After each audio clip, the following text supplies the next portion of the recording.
Olá, esse é o primeiro estudo da série Profecias de Esperança, feito com muito carinho para você, pelos seus amigos, os adventistas. Hoje com o tema Compreendendo as Profecias.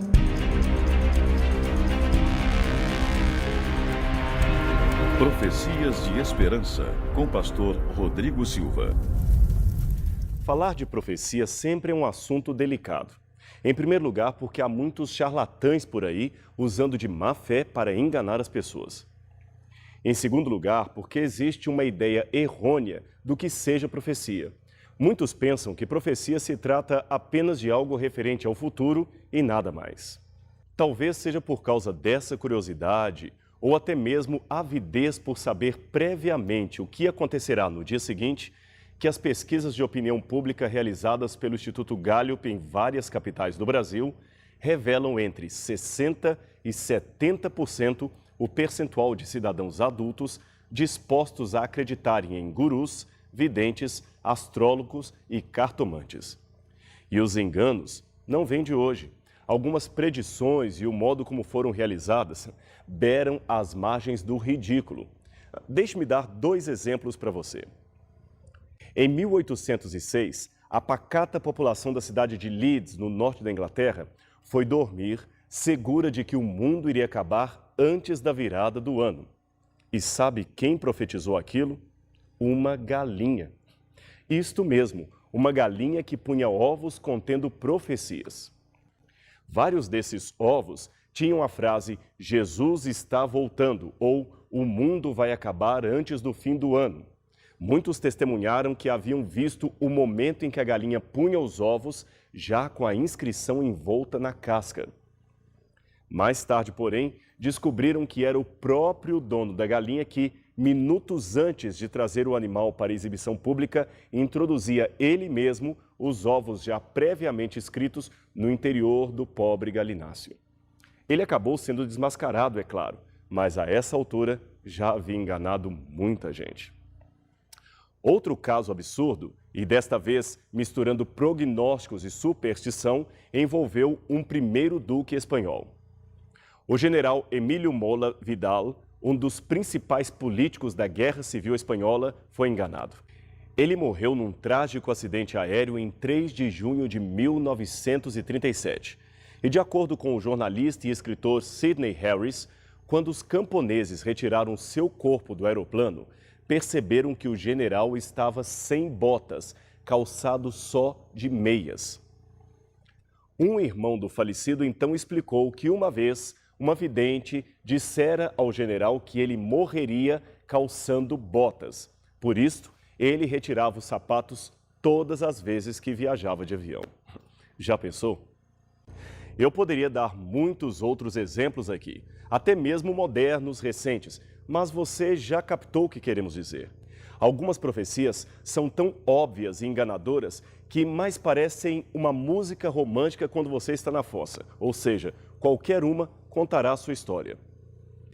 E quanto às profecias bíblicas, seriam elas mais uma crendice popular? Essas indagações também foram feitas no passado, nos tempos em que o Novo Testamento estava ainda sendo escrito. Afinal, os primeiros cristãos não eram os únicos a apresentarem profecias perante o povo. Oráculos gregos e videntes sibilinas eram muito comuns no tempo do Império Romano. As sibilinas eram mulheres escolhidas pelos deuses para servirem de videntes perante o povo. Elas eram muito populares na Roma antiga e peregrinos vinham desde longe apenas para ouvir os seus conselhos e profecias. Templos especiais, chamados de oráculos, também foram acomodados para acolher o seu ofício. A fama das profetisas era tão grande que até moedas de denário foram cunhadas em sua homenagem. Este era o seu principal santuário em Delfos, uma região vulcânica da antiga Grécia. Hoje acredita-se que muitas das profecias sibilinas eram, na verdade, o resultado de uma alucinação provocada pela inalação de dióxido de carbono. Esse dióxido brotava do chão do próprio santuário. De fato, as profecias que elas faziam eram palavras soltas que poderiam fazer todo ou nenhum sentido. Por isso, elas às vezes acertavam e, na maioria, erravam. Conta-se que o rei Cressos, rei da Lídia, pretendia invadir a Pérsia, mas antes de fazê-lo, foi consultar o oráculo de Delfos. Lá, a vidente deu-lhe o seguinte prognóstico: se cruzares o rio Halis, destruirás um grande exército. Satisfeito com a resposta, ele retornou à sua terra, armou seu exército, invadiu a Pérsia e foi derrotado. Quando foi queixar-se com o oráculo, recebeu a seguinte resposta: mas quem disse que a profecia não se cumpriu? Você destruiu de fato um grande exército, o seu exército. Já pensou? Que enganação! Foi justamente numa época dessa, em que o povo vivia enganado por todo tipo de charlatanismo, que o apóstolo Pedro foi obrigado a orientar os cristãos dizendo: no passado surgiram falsos profetas no meio do povo, como também surgirão entre vocês falsos mestres. Estes introduzirão secretamente heresias destruidoras, chegando a negar o soberano que os resgatou, trazendo sobre si mesmos repentina destruição. Muitos seguirão os caminhos vergonhosos desses homens e, por causa deles, será difamado o caminho da verdade. 2 Pedro, capítulo 2, verso 1 e 2. Pena que nem todos os membros da igreja deram atenção às advertências do apóstolo, pois, afinal de contas, a história diz que muitos cristãos acabaram se apaixonando pelos oráculos sibilinos e isto criou um grande problema para a igreja primitiva. Problema que, aliás, existe até hoje. Muitas pessoas acabam confundindo um estudo sério da profecia bíblica com especulação profética. Especulação é algo que o cristão jamais deve ter, jamais deve se envolver com esse tipo de coisa. Foi por causa dessa desastrosa mistura que Pedro disse que o caminho da verdade estava sendo difamado. Afinal, a profecia bíblica é bem diferente de especulação. Veja como o próprio Pedro a descreve. De fato, não seguimos fábulas engenhosamente inventadas quando lhes falamos a respeito do poder e da vinda do nosso Senhor Jesus Cristo. Ao contrário, nós fomos testemunhas oculares da sua majestade. Assim, temos ainda mais firme a palavra dos profetas, e vocês farão bem se a ela prestarem atenção, como a uma candeia que brilha em lugar escuro, até que o dia clareie e a estrela da alva nasça no coração de vocês. Antes de mais nada, saibam que nenhuma profecia da Escritura provém de interpretação pessoal, pois jamais a profecia teve origem na vontade humana, mas homens santos falaram da parte de Deus, impelidos pelo Espírito Santo. 2 Pedro, capítulo 1, versos 16 e 19 a 21. Neste primeiro estudo, você vai conhecer mais a respeito de Deus e seu amor, estudando as profecias dos livros de Daniel e Apocalipse. O Apocalipse é mais conhecido que Daniel, mas ambos, um no Antigo, o outro no Novo Testamento, têm praticamente o mesmo perfil literário e trazem importantes profecias acerca de como Deus age em meio à atividade humana. Por isso mesmo, essas partes da Bíblia receberam o nome de profecias apocalípticas. Mas lembra do que falamos sobre a falsa ideia que se tem de profecia? O propósito da profecia bíblica não é apenas revelar o futuro para curiosos. É, antes de tudo, revelar a ação de Deus na história deste mundo. Veja que interessante. A palavra apocalipse, que hoje dá tanto medo em muita gente ou inspira bandas de rock e heavy metal, não tem na sua origem nada a ver com o uso popular que se faz dela hoje. O título Apocalipse, que aparece no início dessa antiga Bíblia do século XVI, é uma palavra grega formada de dois vocábulos. Primeiro temos a preposição apó, que quer dizer para longe de, e em seguida o substantivo calipto, que quer dizer sombra. Você se lembra de uma árvore chamada eucalipto? Pois bem, eucalipto vem do grego e quer dizer boa sombra, eucalipto. Logo, apocalipto também quer dizer para longe da sombra, fora da sombra, logo, revelado. Apocalipse, portanto, é o oposto de escondido, secreto.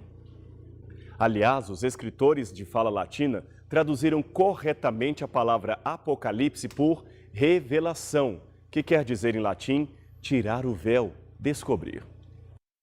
Portanto, se alguém lhe deu uma informação de que Apocalipse significa algo secreto, destinado apenas aos iniciados numa seita qualquer, saiba que isto não é verdade.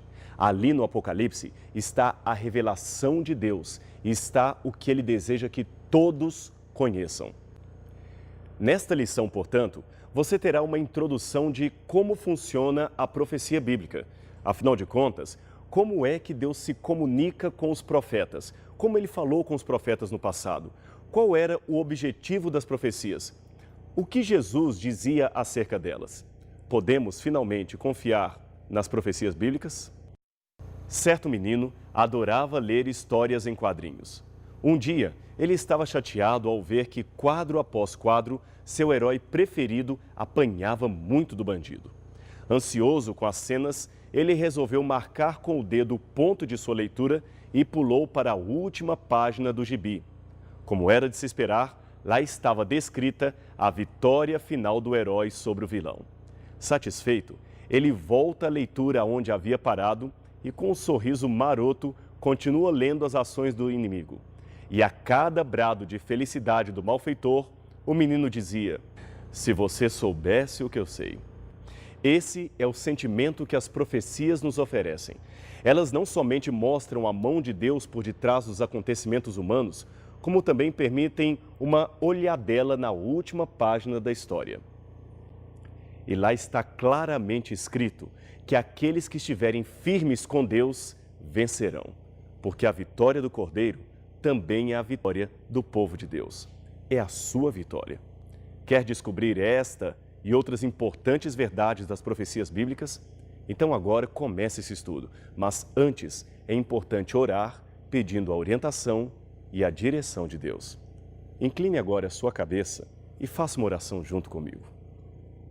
Amado Senhor, no precioso nome de Jesus, pedimos a orientação do Teu Santo Espírito para o estudo da Bíblia Sagrada. Que possamos agora, Senhor, sentir a Tua presença. Que os anjos possam fazer parte deste estudo, nos ajudando, nos auxiliando, nos dando a sensação de que este lugar tem agora uma atmosfera celestial.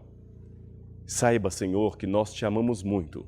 Queremos aprender as Tuas verdades e colocar em prática a Tua vontade para a nossa vida. Fica conosco, pois em nome de Jesus nós pedimos. Amém, Senhor. Então, um bom estudo para você e a gente se vê na próxima lição. Até lá!